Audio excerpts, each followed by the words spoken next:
Asgard's Wrath 2 might be the biggest VR game coming out this year. It was just announced and we got a little peek into what to expect with this game's release, which will be sometime this winter. That said, there's a lot of details that you might have missed even if you did watch both presentations on the game. So here's 10 things that you probably didn't know about Asgard's Wrath 2. Number 1, this game will be massive. In fact, it'll be bigger than even Skyrim. They claim that these worlds are beyond the scope of any other game on the MetaQuest platform. And the biggest game that I can think of on Quest off the top of my head would be Zenith, which had a staggering size of 49 kilometers squared. To give you an idea of how big that is, Skyrim's map is only 37 square kilometers. Do you know why Skyrim is perfect for introverts? Because they can live in solitude. So if the developers aren't exaggerating, Asgard's Wrath will have a map much larger than both Zenith and Skyrim, all while running on the Quest 2. But none of that really matters if the world feels empty and there's not much to do in it. Zenith. I wonder how far I could throw them. Yeet! But apparently, Asgard's Wrath 2 will be filled with temples, caves, and dungeons, NPCs to meet, monsters, quests, side quests, wildlife, crafting, gathering resources, minigames, and much more. They claim that you could spend hours exploring the largest section of the world, the Great Sand Sea, and still not discover all of its secrets. And in total, they have over 60 hours of content planned for the story, outside of all the other things that you could do just exploring the world. Number 2, while I keep comparing Asgard's Wrath 2 to Skyrim, it might actually be closer to Red Dead Redemption in many ways. Of course, you'll be able to hunt large, rare animals, but outside of that, you'll actually be able to just hunt regular, old wildlife using bait that you crafted yourself. And it's not just hunting, you'll also be able to go fishing. One of the best games on Quest, Real VR Fishing, is just a simple fishing simulator, and it just is so great because of how well fishing works in VR. Man, this game is great, but you know what it's missing? A full RPG with skills and leveling and 60 hours of story content. And I've personally been patiently waiting for a good VR RPG that just has fishing, just so I can sit there casting a rod, pulling out a fish, and then going to kill some monsters a few minutes later. So I mean, that's how you know that this is going to be a good game. You don't even need to play it at this point. Just based on the fact that it has fishing, it's going to be amazing. Number 3, well, you won't have Lydia as your Thane, and thank goodness too, because it's been 12 years, at least use other followers if you're still going to play Skyrim. But Asgard's Wrath will give you plenty of other follower companions to follow you around doing, you know, follower things, like mysteriously dying never to be found again. Never seen anything quite like that.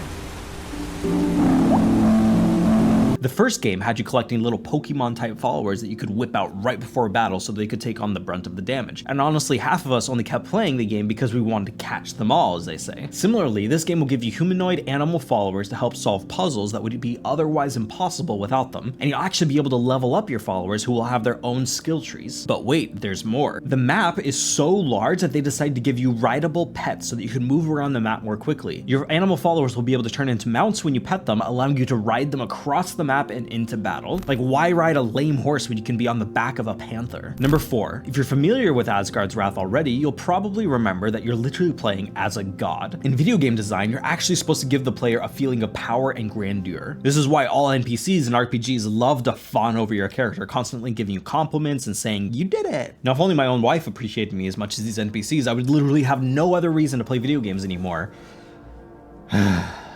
Asgard's Wrath took this to the next level by turning you into a literal Nordic god with godlike powers that are mostly used to solve puzzles. I could feel the all-powerful godlike powers flowing through me. Hey, can you untangle this for me? Basically, this all amounts to you being able to look down on the world below you as a massive being to, like I said, solve some basic puzzles. Number 5, the way Asgard's Wrath really differs from other standard RPGs is that you actually embody various heroes throughout the game. You don't really play as your own character, you're possessing somebody else's body. And each hero has their own weapons and abilities, allowing you to explore all kinds of ways to approach the game depending on who you're playing as at that specific moment. The creative director says that each hero is so unique that you'll almost feel like you're playing a different game each time you possess a new hero. And once you beat the game, you can bring all of the different heroes and followers to different parts of the game to unlock even more content and get even more variety in ways to play. The first hero, Araxis, is a cynical tomb raider with a grudge against the gods. So of course it makes sense for that to be the first human that you, a god, possesses. Alright, I'm off to go possess some humans and save the world. Oh, which humans are you gonna go possess first? How about this one that absolutely hates the gods like us? Yeah, that makes sense. Together, you'll defeat the bloodthirsty Sekhmet. I just want to pause for a second to point out the fact that when I was watching this premiere live, literally everyone in the chat was asking for her @ so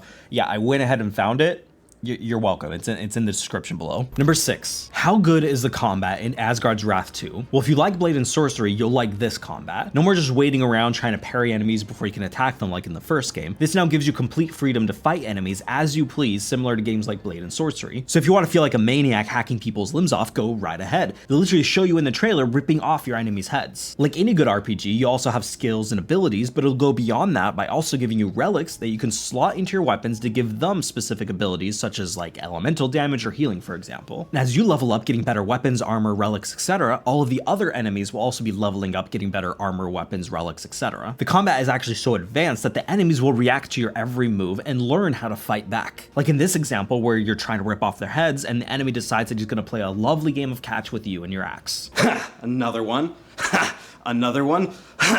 Dad? Son? The AI is so advanced in this game that they'll literally fight against you as a cohesive group, helping one another and filling in support roles like healing and boosting each other's damage. They'll even call in reinforcements as they need it. They've also promised that some of the enemies you'll fight with will be massive. The first game had you fighting enemies on a massive scale, and despite this game being only on quest, it will deliver that same level of awe and scale of fighting enemies that tower above you. And just to give you an idea of how much freedom you have with this combat, there's a clip that shows the player throwing an axe at an enemy, pulling it back and bringing the enemy's weapon with it. Specifically a horn that blows fire that you can then immediately use to attack everyone else around you. Number 7. In addition to customizing your weapons with relics, the game will offer a ton of different weapons that have a lot of utility outside of the combat. I'm not talking about just a bunch of different swords with generic fancy names like Honor's Call, Worldbreaker, Rage Spike, or whatever. You also have a large variety of weapons like this harp bow, for example, whatever that is. And the creative director for the game revealed that some weapons will even transform. For example, the sword that the first hero has can actually turn into a whip. And not just that, but you'll be able to use that whip and other weapons to traverse the world around you. According to the creative director, you could use the whip to traverse caverns, and you can even combine that with a couple of wall runs and then using the whip to pull yourself across to the finish line, doing a lot of different parkour with it like Indiana Jones style. The whip can also be used to pull yourself onto mounts if they're away from you, or conversely, you can use the whip to pull yourself off of the mounts onto a pile of enemies. It's all very smooth and fluid, allowing you to have complete freedom to move around the world and fight as you please. And it's not just the whip that has this kind of utility. The shield can be thrown like a Captain America shield, the axe can be manipulated and redirected when it's thrown, and many puzzles can only be solved by using certain weapons to solve them. Number 8. You'll be able to play alongside or against other players in Asgard's Wrath 2. It isn't multiplayer, but it's kind of a unique concept similar to what Elden Ring did. I think most of us know that Asgard's Wrath 2 will have a 60-hour story, but outside of the story, they've added so much to do, including a type of procedural dungeon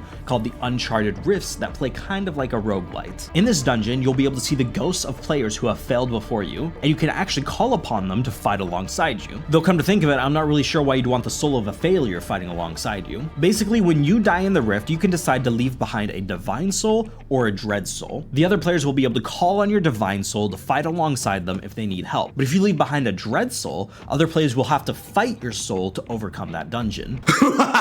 What are you laughing at? Well, I left behind a dread soul and I taught it to trash talk the other players.